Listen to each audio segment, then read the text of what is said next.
Hello, everyone, and welcome to Kilowatt, a podcast about electric vehicles, renewable energy, autonomous driving, and much, much more. My name is Bodie, and I am your host, and I'm off schedule. I'm not going to lie. I have been very, very busy the last couple of weeks, and it doesn't help that it's hot here. It is miserable here. I do not enjoy living in Arizona in the summertime. From, I would say, November to the end of May, it's great. All of the other months, it's not great. It's not a fun time. And there's no reason for me to say this other than to complain. So I'm going to move on here. Today, we are going to talk about Tesla news. Last episode, we talked about EV news, and now we're going to cover Tesla news. So let's go ahead and jump into it. Elon said he's working on a master plan part 4.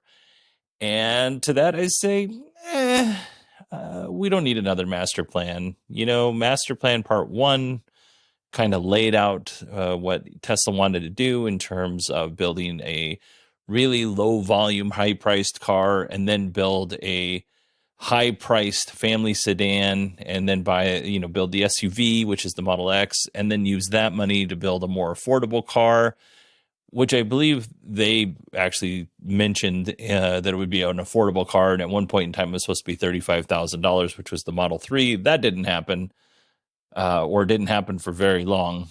Then we had Master Plan 2, which involved robo-taxis and people movers, and a little bit more information about, Tesla's energy and energy storage offerings. And we technically have not fulfilled all of Master Plan Part 2, all of their desires. They're working towards it, haven't really fulfilled on that. And then there was Part 3, which was underwhelming.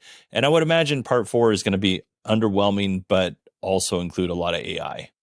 I don't say all of this to be a jerk, because I do think it's important to know where companies that we follow are, whether you're investing in them or you're just interested in them, where they're heading for the future. But I also don't think that doing these roadmaps, which is technically what he's calling it, a master plan, it's a roadmap. Doing these roadmaps is necessary because Elon owns X. If he wants to say something, he can just tweet it out or post it. And you don't need to do this whole master plan thing anymore. Like, how many master plans are we going to have? All right, I'm not going to belabor that point. Let's move on. I recently said that Tesla's workforce was around 140,000 workers. Well, that was before the layoffs. It's actually closer to 121,000 workers. I looked that up, and I just wanted to make that correction. All right, speaking of laid off Tesla employees, 3 former members of Tesla's Supercharger team have joined Revel to help deploy EV charging stations. If you don't know who or what Revel is they're a ride-sharing company, but they're a bit different than Lyft or Uber because all of the vehicles are owned by the company, Revel, and then drivers lease or rent or borrow, I'm not sure exactly how it works, the car to drive around for a while. And they're these really cool looking baby blue Model 3s. Well, there's also another side to Revel, which is fast charging. And that's what these 3 former Tesla members or Tesla people will be helping them with. Revel actually looked, when Elon laid off the Supercharger team, they actually considered picking up the locations that Tesla abandoned in New York.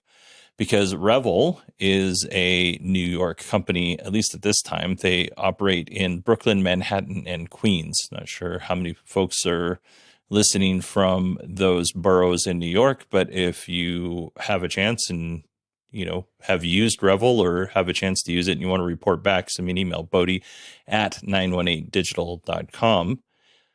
Sticking with superchargers for just a second, we know that Ford and Rivian have access to the Supercharger network. Well, coming soon, we know about GM. That's going to happen. Volvo, Polestar, But now Mercedes-Benz will soon have access to the Supercharger network as well, which is great. Let's see here. Tesla is set to offer another round of free full self-driving transfers. So we talked about this a little bit during the shareholder meeting.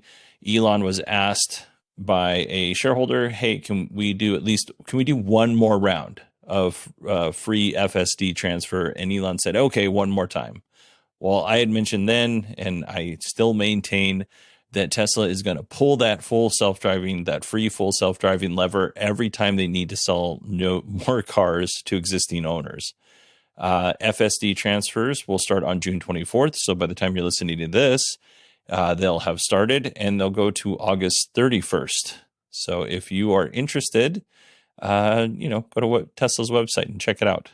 I think it's a good deal, and I think Tesla should just be giving it to everybody who's paid for it, and then sunset the $8,000 pay for it up front model, and just do the subscription, bring it down to $25 or $50 a month, and just do it that way. That's my suggestion. And is it good business sense? Probably not. Would it make me actually pay for it? Yes. And I would like to have it, but I don't want to pay $100 a month for it. Speaking of pulling a lever to increase deliveries, it is estimated that Tesla is going to have a down quarter in terms of deliveries for the second quarter in a row. It's estimated that Tesla will deliver right around 450,000 vehicles, which is a bit short of last year's 466,000 vehicles during the same time period. Still a pretty impressive numbers. I think maybe if they can hit 450,000 this quarter with EVs sales down and high interest rates and all that other stuff, I think they're doing okay. That doesn't seem like a big deal to me, but it'll be a big deal when it comes to the stock market. Let's see here. We talked about Michelin's airless tires a few months ago. Well, Not a Tesla app, the Not a Tesla app website, is posting that Michelin has confirmed it's in talks to bring the Michelin airless tires to Tesla. As a person who recently got a nail in his tire from construction next door, and had to take it to Discount Tire to get fixed. By the way, the Discount Tire not only fixed my tire, but they also rotated the tires for free. So huge shout out to Discount for doing that. I would like airless tires, or I'd be interested in replacing my current tires with some airless tires. I apologize for the pacing of this episode. We have lots of news stories, but most of those news stories can be boiled down to a line or two. So this episode feels like it's going very quick, and we're just switching news stories at the drop of a hat, and we are. So having said that, let's move on to our next story, which is going to be really fast. How much battery degradation happens on a Tesla after 200,000 miles? It's actually better than I thought it would be, and maybe it's better than you think it is as well. The Model 3 and Model Y, on average, lose about 15% of capacity over that 200,000 miles. The Model S and X lose 12% of capacity. I think you all know I am not a battery expert when it comes to this kind of thing, but it seems like that's a pretty good number. Like, we're not just tossing out cars at 80,000 miles because the batteries are dead. That does happen, but on average, it seems like the degradation is actually quite good, much better than expected. When you consider when I was first doing this podcast, many of my friends were like, oh yeah, but you got to replace the battery every X amount of miles. And that turns out not to be true. All right. I just want to take a second right before we get to the rest of our stories to encourage you to go to patreon.com/kilowatt or supportkilowatt.com and join the Patreon. You don't have to pay anything. If you can join for as little as $1 if you want ad-free content. But if you just want to kind of keep posted and get free content every now and again that doesn't have ads, just go and sign up. You can be a free member. You can be a paid member.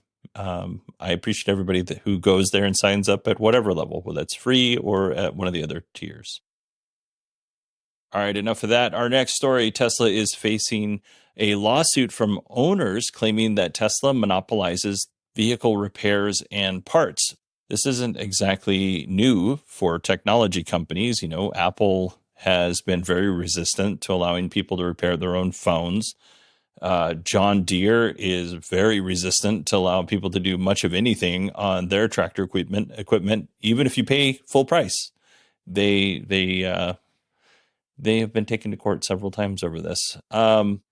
So I don't know why Tesla does this. It could be that they don't want people to repair their own vehicles and then there to be some sort of fire or some other incident happening, and then Tesla's blamed for that.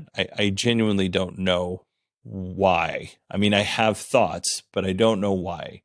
But here's what I do know. There are people who should not be doing things to their own cars. There are people who maybe think they have those skills and they really don't, and they could do something that could either potentially kill them or seriously injure them. And I'm one of those people, by the way. I should not be working on my own car, other than very basic stuff. Beyond that, I don't have the skill or aptitude to do it. But there are people like Rich Repairs. Is that his YouTube? Rich Repairs. Yeah, Rich Rebuilds. That's the YouTube channel. Rich Rebuilds has proven time and time again that he has the aptitude to, make these kind of repairs and still do it safely. Like Tesla has all of these sensors and all of this technical stuff built into the car. If they provided parts, which they're very reluctant to do, if they provided Tesla verified parts to actual folks who know what they're doing, and then they could use the sensors to make sure that everything was installed properly, or even take it to a Tesla center and pay a little extra to make sure everything was installed properly, this should not be a big deal. From the time that cars were, sold, the first car, people were working on cars. This is silly. I am a big believer in right to repair. I'm also a big believer in knowing whether or not you have that ability to do it and not mess something up. So yeah, but it's your right. It's your car. If you want to mess it up, you go right ahead. Let's move on to our next story. Klaus Flugbühl, hopefully I said that right, was arrested and accused of stealing trade secrets from Tesla back in March. Now, we talked about the story at that time. Well, Klaus has recently pled guilty to, in fact, stealing Tesla's trade secrets. Some of those trade secrets that he was stealing included manufacturing techniques and proprietary information. Klaus had an accomplice, Weilong Xiao. At that time, Weilong had disappeared, and they are still currently at large. We don't know where they're at the moment. But the pair were trying to sell Tesla trade secrets. Klaus was actually caught when he tried to sell the secrets directly to undercover agents, which is, maybe not the best way to do it. So yeah, we'll keep you updated as this story develops, but that's where we're at. In a similar but unrelated story, Tesla is suing Matthews International for stealing trade secrets related to battery production, and more specifically, dry electrode technology. Matthews International was a former supplier to Tesla. They used to supply them machinery for the battery production side of things. Tesla says that Matthews stole their trade secrets, filed for patents using the information in their trade secrets, and then tried to license out Tesla technology under Matthews International patents. Whether that's true or not, I don't know. But Tesla is seeking damages, and those damages are estimated to be around $1 billion. Now, as you can imagine, when one company accuses another company of stealing trade secrets, Matthews said, nah, we didn't do that. They actually said this. They said the claims stated in this threadbare complaint are utterly without merit, and we intend to vigorously defend the matter. Notably, the complaint vaguely references trade secrets, but fails to identify even one trade secret that Tesla has purportedly disclosed to Matthews. We are continuing to evaluate this complaint and may pursue legal remedies.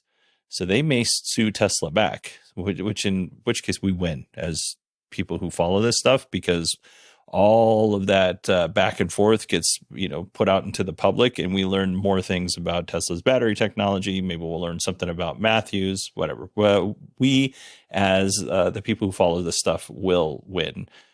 Matthews also said this: contrary to the allegations in the complaint, Tesla's lawsuit is simply a new tactic in their ongoing efforts to bully Matthews and improperly take Matthews' valuable intellectual property. Furthermore, Tesla's complaint attempts to restrict us from offering our innovative solutions to others, preventing the market from significantly benefiting from the savings associated with our dry battery electrode solutions, and thus interfering with Matthew's ability to realize the value of our intellectual property. So, like everything, we will keep an eye on this story, but very interesting. I'm interested to see what comes out of this in terms of, who's right, who the courts says is right, but also what kind of tasty little secrets are we going to find out?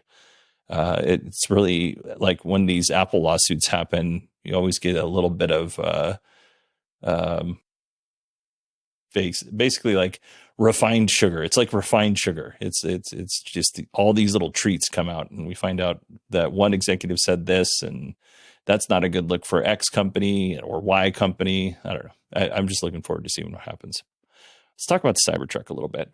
Cybertruck is getting an over-the-air update that will please many Cybertruck owners, because, especially if you're a Cybertruck owner who uses the superchargers, because according to a Tesla's lead engineer, Cybertrucks are going to get improved charging, especially when you are charging at a supercharger.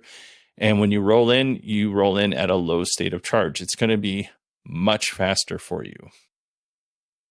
I know that this has been a complaint. Kyle over at Out of Spec Studios, he has complained about this. I've seen other people complain about it a little bit here and there on X. I'm looking forward to hearing how this update improves these folks' charging experience. We got a couple Cybertruck stories here. A bunch of Cybertrucks in Fort Lauderdale, Florida, were vandalized recently. And that vandalism took the form of spray paint. And there was a message spray painted on these Cybertrucks, and it was F, except for the full dirty word, Elon. And it was on the hoods. It was on the side of the trucks. Elon actually sent a message back on X, or posted on X. He didn't send a message back. Message received. But yeah, it was... It was pretty clear that whoever did that, or whatever group did that, was not pleased with Elon, to be honest. Having said that, I just would encourage you to post it and send it to Elon directly. Don't spray paint it on somebody else's vehicle, because you're delaying them getting their vehicle. You're costing, a company money and time for having to clean all that up, and they don't care. Tesla doesn't care. Elon doesn't care that this happened. They're going to spend whatever it costs. Maybe it's $5,000 to fix all that. Maybe it's $10,000. It's not a lot of money to them. They don't care. All you manage to do is make yourself feel better. But beyond that, I don't think Tesla cared one little bit. And you inconvenienced a bunch of people who were looking forward to getting their trucks that day. Let's see. Let's talk a little bit about Cybertruck recalls. Tesla issued a recall for the Cybertruck because of a faulty wiper motor. Now, many of you know that the Cybertruck has one gigantic windshield wiper, and it is gigantic. I recently saw one up close and with a friend of mine, and he was like, "Man, that is really big." And I was like, "That was bigger than I thought it was going to be." We're talking samurai sword size. But the problem is the motor's faulty, and there have been several complaints over the last few months about this. So they have issued this recall. And because of that, they halted sales on the Cybertruck until those faulty wipers could be replaced, because in a rainstorm, it may not work, which happened to one particular person. Tesla is also recalling 11,383 Cybertrucks, which that number was bigger than I expected it would be. I didn't think Tesla would have produced that many at this point, but congratulations to them for doing so. But they recalled the Cybertrucks because of some issues with bed trim that could come loose, and if the tonneau cover is open, actually create a road hazard. So that's a small recall, not a big deal. Let me talk just a few seconds about the Cybertrucks that I saw up close. I saw a matte black one wrapped, looked really good. I think I prefer the matte black wraps better than anything else, although the white one looks really good too. The truck overall is smaller than I thought it would be. And listen, this is the first time that I've actually been able to walk up to one of these. It's always like I'm either driving and I see it, or there's just too many people around and I'm way too shy to walk up and look at the truck. But in this case, I can actually walk up to them and open them up and look inside and all that stuff. So I was with my buddy and we were looking around, and he was, kind of impressed, kind of not impressed. I'll talk about his experience in a second.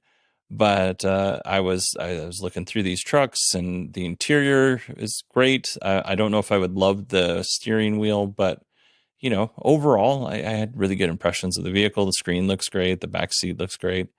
But my buddy, on the other hand, so I'm just like enamored with these two trucks and going through this stuff. And there was like a 67 or 68 Chevelle sitting right next to him. And the next thing I know, he's got the hood of the, he got permission, but he's got the hood of the 68 Chevelle opened up, and he's talking to the guy about the truck or about the car. And we spent the rest of the time, instead of going through the Cybertruck like I thought we were going to do, talking about the Chevelle. And I'm not mad about it, because he was more passionate about that car than I was about the Cybertrucks. And it was a nice looking car.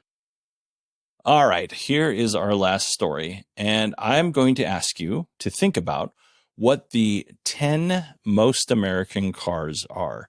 I'm not saying, just so you know, I'm not saying the 10 most American made EVs. I'm saying cars, ICE cars, EVs, the whole bit. I'm going to give them to you. Number 10, think of who you think it is, and I'm going to tell you with each number, okay? So I'm going to give you the number. You think it's this model of car from this manufacturer. So number 10, the Lexus TX. Number 9, the Model X from Tesla. Number 8, the Jeep Gladiator. Number 7, the Toyota Camry. Number 6, Honda Ridgeline. Number 5, Honda Odyssey. Number 4, Tesla Model S. Number 3, Volkswagen ID4.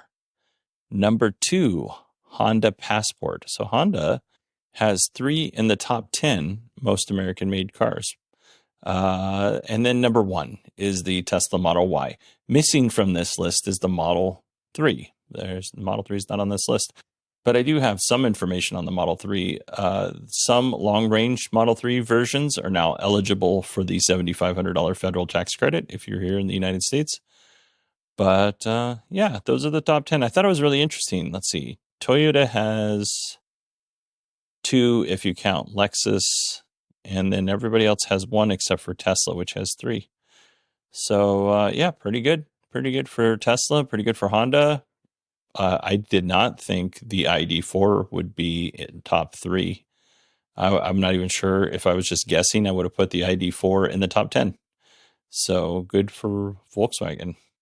Whenever there are family events coming up, like the 4th of July, or around the holidays like Christmas and Thanksgiving here in the US, or even Thanksgiving in Canada, which happens for some reason a month earlier than ours, I always try to give people who listen to the show a little bit of ammunition when they're talking to a family member and they're spouting things that aren't necessarily true about EVs. Like, I don't think EVs are perfect, and I don't think we should be presenting as if they're the savior of the planet, because they're not. They're better than ICE cars, but they're not helping the planet out for sure.